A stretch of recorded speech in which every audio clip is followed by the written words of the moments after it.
Bonjour à tous et bienvenue pour la présentation de ce jeu, donc le tarot des chats mystiques, qui a été écrit par Lunea Weatherstone pardon, et des illustrations de Mickey Muller.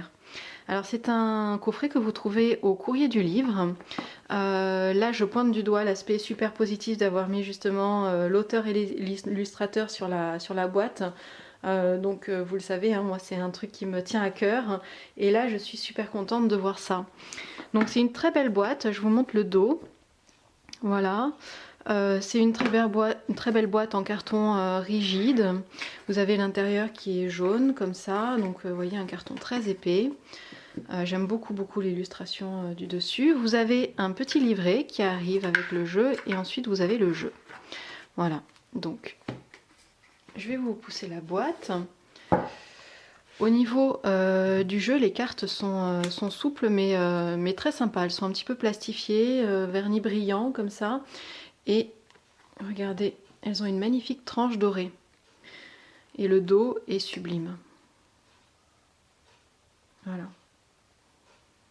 Un très joli dos, vraiment j'adore. Hein.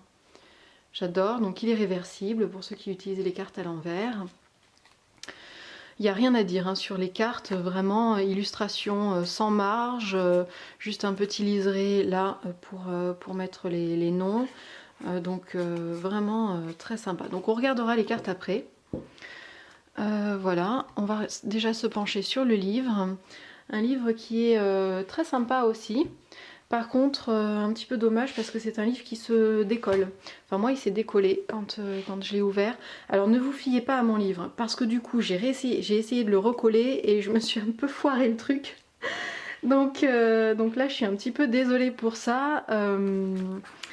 Donc ne vous fiez pas à moi, j'ai dû scotcher là, enfin c'est pas terrible, c'est pas très beau. Donc voilà, ne regardez pas mes petites bêtises.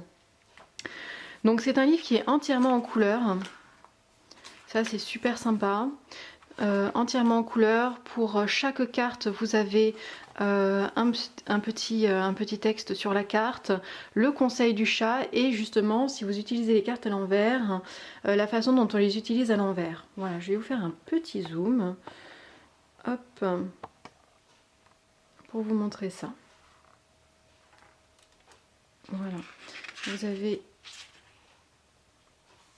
des petites... Alors, ouais, c'est ça que je voulais absolument vous montrer parce que je trouve ça super sympa. Je repasserai au début après, mais puisque j'y pense et que j'ai peur d'oublier, comme vous le savez, j'ai tendance à oublier. À la fin, vous avez des tirages. Donc des tirages qui sont faits pour les débutants aussi, avec 2 cartes, 3 cartes, 5 cartes. Voilà, ça va du plus petit tirage au plus grand tirage, avec un tirage aussi à 9 cartes, très sympa. À propos de l'auteur et de l'artiste, et vous avez une annexe, et ça je trouve ça génial, avec des croquis justement qu'a fait l'artiste, donc Mickey Muller, et vous avez à chaque fois des petits commentaires sur les cartes, avec, en fait vous plongez vraiment dans l'univers de la carte pour vous dire ah oui tiens elle a choisi de faire tel symbole par rapport à ça, donc ça c'est vraiment super sympa, j'adore, ça me plaît parce qu'on voit comment l'artiste a pensé le jeu, a réfléchi le jeu, comment il y a eu une interaction entre l'artiste et celle qui a écrit les textes justement. Donc vous avez ça, et puis pas juste sur 3 cartes, vous en avez quand même quelques-unes. Hein. Donc c'est très sympa. Ça c'est super sympa. Alors je reprends donc au début. Oui, vous voyez, là, ne regardez pas, le remerciement, l'introduction. Ici aussi c'est pareil, hein. C'est moi qui ai voulu recoller, et en le recollant j'ai arraché la petite page, mais ça c'est complètement ma faute. Hein. Alors vous avez le clan des chats. Alors certaines cartes ont été renommées et les séries ont été renommées. Donc vous avez ici un petit tableau et vous en avez un autre ici. Voilà, pour le traditionnel, le nom de la carte traditionnelle et comment ça a été réinterprété dans le jeu. Voilà, donc comme ça vous ne vous perdez pas. C'est pratique, ce petit tableau. En plus là il attire l'œil, donc vous pouvez le retrouver facilement. Donc les bâtons ont été renommés le clan du feu, les coupes le clan de la mer, les épées le clan du ciel et les pentacles le clan de la terre. Voilà, donc on vous explique qu'il y a eu un mot aussi sur les cartes de cour, et ça c'est sympa, elle a vraiment divisé les arcanes mineurs, les cartes de cour, les arcanes majeures. Donc pour que ce soit bien clair pour les débutants aussi. Comment mélanger les cartes, comment lire les cartes, à propos des cartes inversées, entretenir et nourrir son jeu. Voilà, vous avez tous ces petits conseils. Et ensuite, vous entrez dans les mystères du chat, avec les arcanes majeures, bien sûr. Et le fou a été remplacé par le chat. Voilà. Alors, je vais vous montrer tout ça. Je vais vous montrer les cartes maintenant, vraiment. Donc voilà les cartes. Là, vous avez le chat, donc qui était autrefois le fou, hein, qui a été renommé le chat. Le chat magique pour le magicien. La prêtresse, donc là ça change pas. Enfin c'est la grande prêtresse, mais ça change pas beaucoup. L'impératrice. L'empereur. J'adore, je passe un petit peu vite, je suis désolée, mais j'adore l'impératrice là avec ses petits chatons. C'est vraiment le côté cocooning, en plus le côté un peu mère poule, sur ces grands coussins comme ça. Enfin, je trouve ça très très beau. Donc l'empereur sur son siège, hein, sur son trône. Le prêtre donc qui était le hiérophante. Les chamoureux, les amoureux. Le chariot. Que je trouve très rigolote avec justement les chiens comme ça. Le chat qui... Le chat qui dirige les chiens. La force, regardez cette belle force avec ses petits oisillons. C'est adorable. L'ermite, on retrouve les grenades. Il y a la grenade, il y a la lune. Très sympa l'ermite en haut de son arbre. La roue. Alors ça j'adore, hein. Je trouve ça super sympa. On a bien l'esprit du chat qui joue avec sa petite balle et là c'est la roue qui tourne du coup. C'est très bien pensé. On a les conséquences de ce petit chat qui fait plein de bêtises, qui en fait est la justice. Hein. Voilà. Ça c'est vraiment rigolo. Hein. Le chat flottant. Alors j'ai bien rigolé quand même en regardant cette carte. Le chat flottant donc, qui représente le pendu. Donc ça c'est rigolo. Hein. La mort, très belle. Pardon. Alors elle glisse un petit peu ces cartes, mais du coup c'est très agréable à battre. Alors on a la grâce qui représente la tempérance. Le chat démon bien sûr qui représente le diable. La tour avec l'arbre à chat. L'étoile magnifique, c'est celle qui est sur le coffret, hein, qui vous est présentée ici sur le coffret, qui est vraiment super belle. La lune. Le soleil.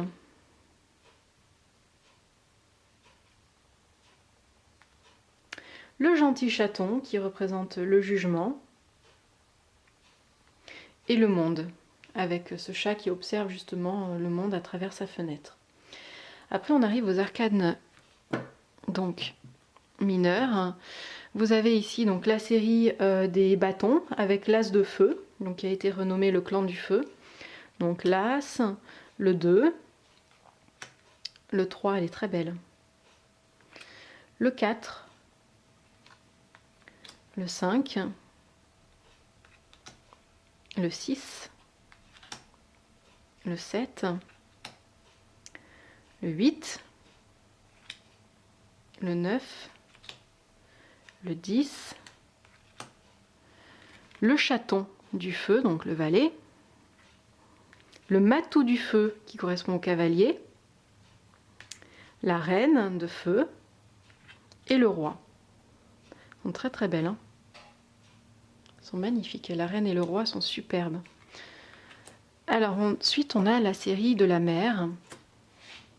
Donc avec l'as de mer. Donc qui correspond aux coupes, les émotions. Le 2, le 3, le 4, le 5, le 6, le 7, le 8, le 9, le 10, le chaton pour le page, le matou pour le cavalier, la reine et le roi. Toujours aussi beau, j'aime beaucoup les reines et rois dans ce jeu. Hop. Et ce qui est sympa, c'est que à chaque fois on a l'emblème du chat pour l'as, en fait, hein, avec cette patte de chat. Vous voyez, si je vous reprends l'as de bâton, enfin de feu, voilà, ça fait comme un emblème. C'est pour ça qu'ils appellent ça d'ailleurs les clans. Donc c'est sympa. Voici l'emblème donc du clan du ciel. Donc qui représente les épées. Le 2, le 3, le 4. Vous voyez que ça reprend pas tout à fait les illustrations du rider, hein. On a des symboliques qui sont les mêmes, mais on a aussi l'auteur et l'illustrateur, l'auteur et l'illustratrice ont quand même aussi pris des libertés. Pris des libertés. Alors par exemple là vous voyez ça représente aussi, on a cette idée de cauchemar. Mais vous voyez là c'est la représentation n'est pas tout à fait la même pour le 10 d'épée. On a d'habitude un corps qui est juché d'épée. Donc on a des représentations qui se suivent pour le rider et d'autres qui diffèrent un petit peu. Donc c'est très sympa, c'est une nouvelle vision du jeu qui est très agréable, c'est toujours agréable d'avoir des nouvelles visions de toute façon. Alors le chaton pour le page, le matou pour le cavalier dynamique, hein. La reine et le roi. Voilà, très sympa, toujours. Là vous avez l'emblème donc avec l'as de la terre, donc du clan de la terre qui représente les deniers traditionnellement.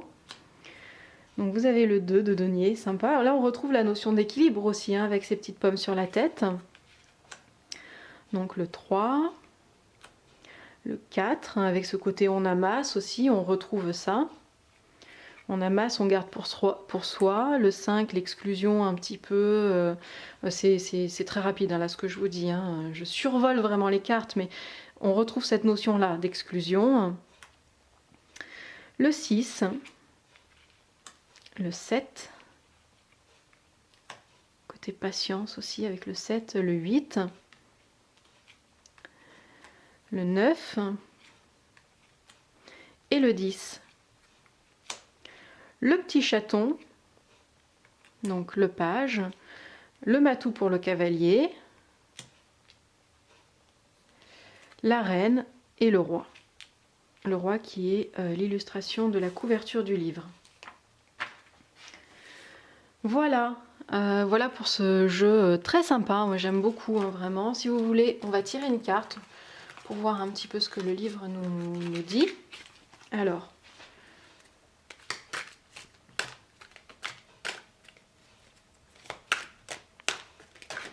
je pense que les cartes sont assez souples pour battre en mode poker. Donc on va tester ça tout de suite parce que j'ai pas testé.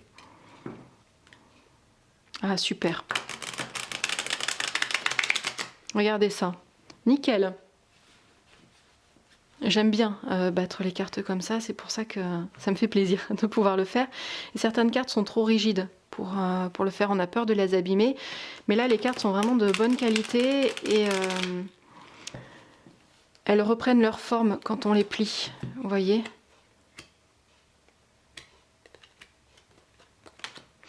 Alors, je coupe et on va prendre la première et on va la prendre à l'endroit. Ah, le gentil chaton. Alors, le gentil chaton, c'est une arcane qui correspond à la carte du jugement, si je ne m'abuse. Donc, on va prendre tout de suite cette carte-là. Voilà. Vous voyez, donc je vais vous lire ce qui est écrit. Les chats ne connaissent pas la honte. Bien que nous puissions mal agir ou faire des choix malheureux à certains moments, cela n'affecte pas notre jugement sur nous-mêmes comme étant essentiellement bon. Nous apprenons de nos erreurs et gagnons en sagesse tout au long de nos vies, de sorte que nos vieux jours sont sereins. La déesse des chats nous a bénis et nous a dit que nous sommes dignes de louanges Et comment pourrait-il en être autrement puisque nous avons été créés à son image? Nous sommes tous de gentils chatons. Alors, le conseil du chat. Jugez-vous avec honnêteté et voyez ce que vous devriez changer afin de réaliser le plus grand dessein de votre vie. Examinez bien vos erreurs et vos échecs, puis pardonnez-vous et laissez tomber les reproches ou la honte. Acceptez l'amour de la déesse des chats et faites-le briller sur vous et sur autrui. Léchez bien vos pattes et poursuivez votre chemin le cœur plus léger. Alors, si la carte est à l'envers, quand vous vous serez enfin accepté et que vous saurez exactement qui vous êtes, portez votre attention sur l'ensemble de votre communauté, votre famille, votre clan et tous ceux qui sont dans votre sphère d'influence. Comment pouvez-vous aider les autres à s'aimer davantage? Comment pouvez-vous étendre les bienfaits de la compassion au bénéfice de tout le monde? Ou votre pardon, ou votre pardon est-il nécessaire? Voilà. Très sympa. Très sympa, c'est un jeu, comme vous le voyez, qui est très positif aussi dans les conseils apportés, dans la guidance qu'il va faire. Donc un jeu très bien, je pense, pour la guidance. Très sympa, des illustrations qui sont assez douces. Un univers doux et un peu rigolo aussi, comme vous avez pu le voir, justement, avec ces petits chatons qui s'en mêlent, des fois les pattes et tout. Voilà, donc j'espère que ce jeu vous aura plu comme à moi et je vous dis à très bientôt pour une prochaine review.